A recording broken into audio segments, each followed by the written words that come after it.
So here's what we got.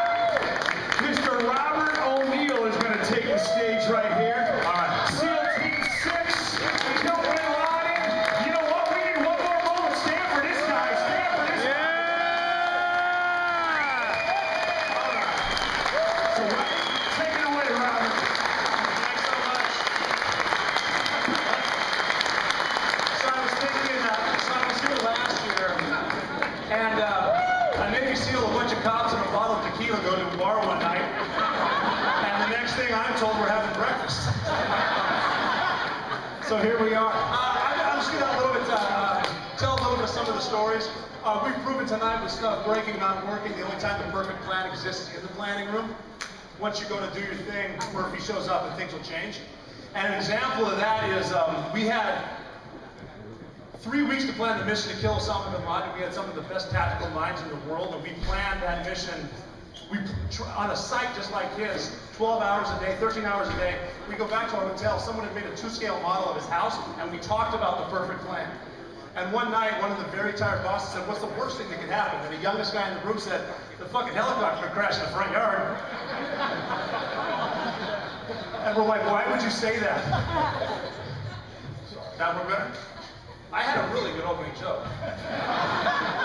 Why would you say that? He said, maybe we should talk about that for 30 seconds. And that's exactly what happened. The helicopter crashed in the front yard.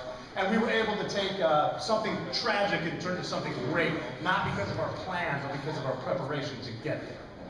Like, most things that you worry about in life don't happen anyway. I joined the Navy on accident because I wasn't a tough guy or a patriot. I got dumped by a girl. And the easiest way out of Butte, Montana is to join the Marine Corps. For 8 straight months, and that sounds like a lot to get from now to 8 months from now. Don't think about it that way. That is not how you achieve a long-term goal. Do it like this. Wake up in the morning on time, make your bed the right way, and then brush your teeth. You just started the day with 3 wins. Not bad. Make it to the 4 a.m. workout on time, and as I'm beating you, don't think about the pain. Concentrate on your next goal in life, which is making it to breakfast. After breakfast, make it to lunch. After lunch, make it to dinner. After dinner, do everything you need to do to get back inside that perfectly made bed because you took the time in the morning to make your bed the right way, regardless of how bad today was. And it will be bad. Tomorrow's a clean slate. Tomorrow's a fresh start. When you feel like quitting, which you will, do not quit right now. That's emotion. Quit tomorrow. And if you can keep quitting tomorrow, you can do anything in life. Quit tomorrow. That's it. So, I made it through that, and then the next thing I know, it's like I have to be a Navy SEAL. What does that mean? And then 4 years is up, like everything. The one thing we all have in common is time keeps ticking. 4 years is up. I don't want to leave these guys. I'm young. I'm going to re-enlist. 9/11 happened. I can't leave now. I know how to fight. I went to SEAL Team 6 because I ran into a guy.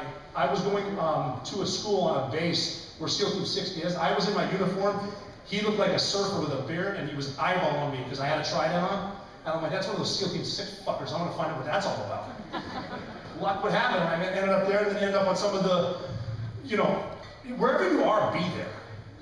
And I ended up on some of the missions. We were on the mountain to rescue Marcus Luttrell, the lone survivor. I was in my daughter's preschool classroom on Good Friday, April 10th, my birthday, when I got a message that a guy by the name of Captain Richard Phillips had been taken by Somali pirates. 15 hours and 46 minutes later, we have a full head count in the Indian Ocean. We rescued Richard Phillips on Easter because of some shots from our snipers. That's the preparation I'm talking about.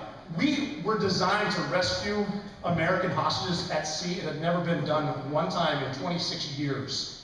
So imagine putting yourself in the mindset of those snipers. It's a long weekend. We've never done this. I'm going to skip work and drink beer. I'll sight my gun in on Tuesday. Well, he didn't do that. That's a shortcut. We didn't go in there 3, 2, 1, execute. They saw something dangerous and they shot.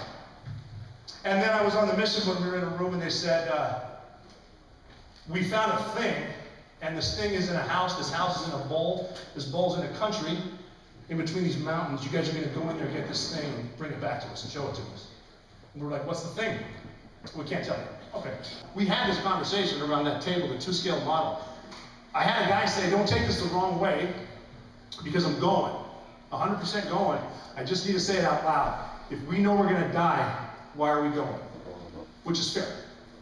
And we decided we're going to go after Bin Laden. We're not going for fame.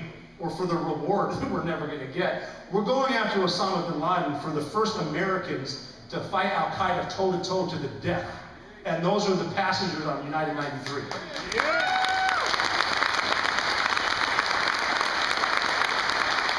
Sunglasses out, I'm like, you gotta be shitting me. Then I start realizing I'm not gonna be in the Navy forever. And I did just sign a 30-year mortgage. I'm gonna need a job. So I could get into marketing. If you picture like a Navy SEAL on a billboard with tattoos and a gun and sunglasses, and all it says is if you only have one day left to live, you might as well wear Prada. So I haven't heard from them.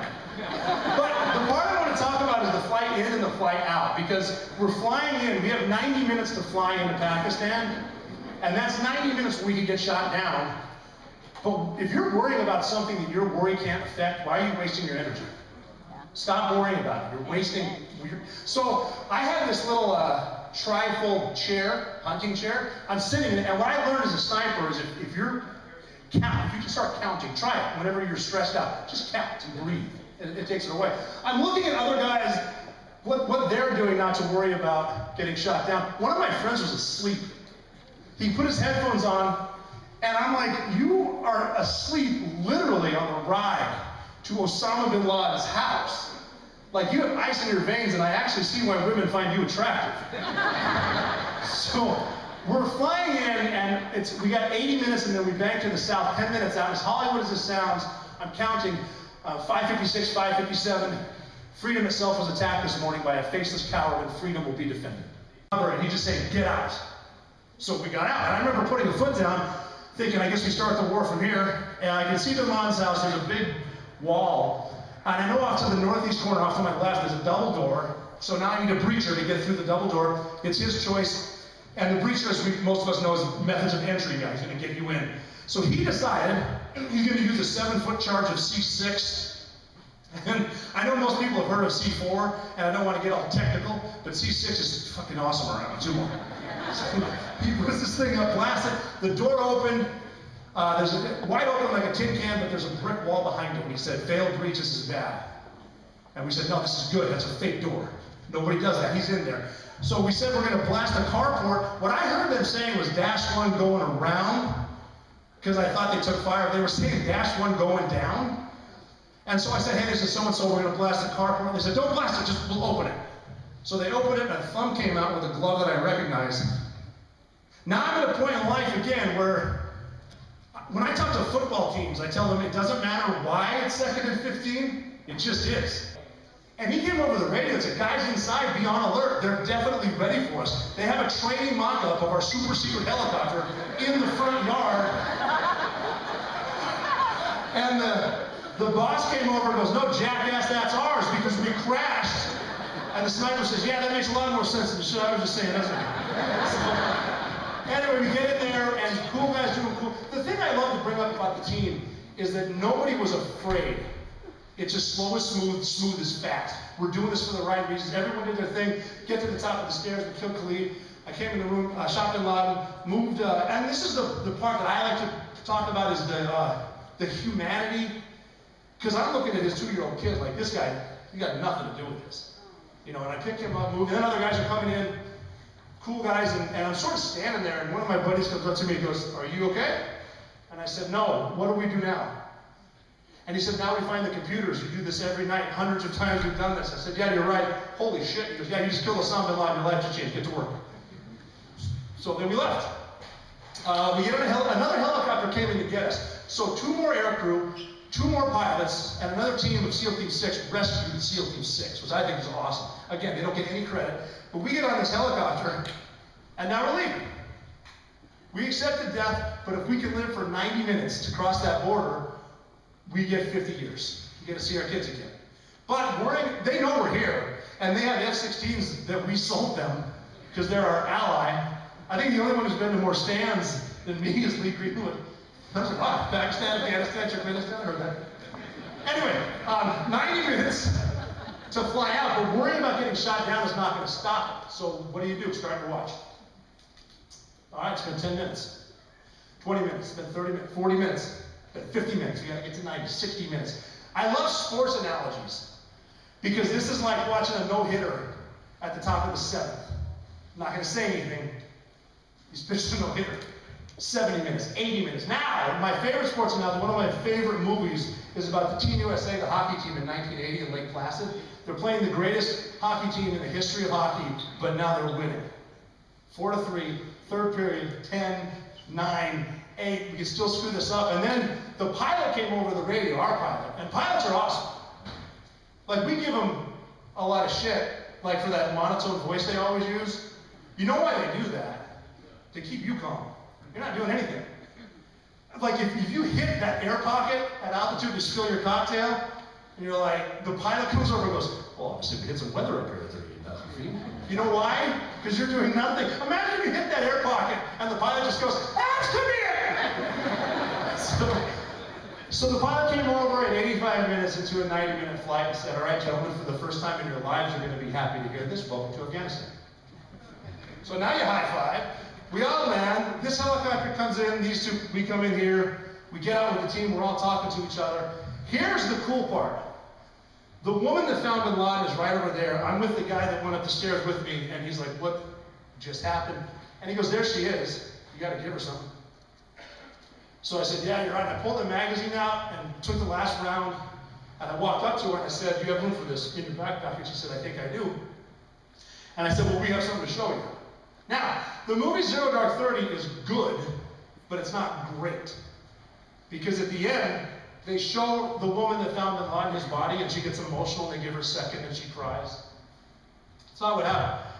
We're walking her over, and it starts to sink in, like this is historic. This is going to go in the history books. And she found him. She's the reason we're here. She gave up her life to find him. No husband, no kids. Then, putting pressure on myself, I'm like, well, I got to think of something cool to say now. As we're walking over, and I thought we could have ended it right here. I pointed down, and I said, is that your guy? And she looked down for a second and went, I guess I'm out of a fucking job. And left.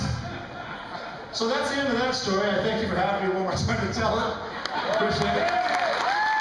Round of applause.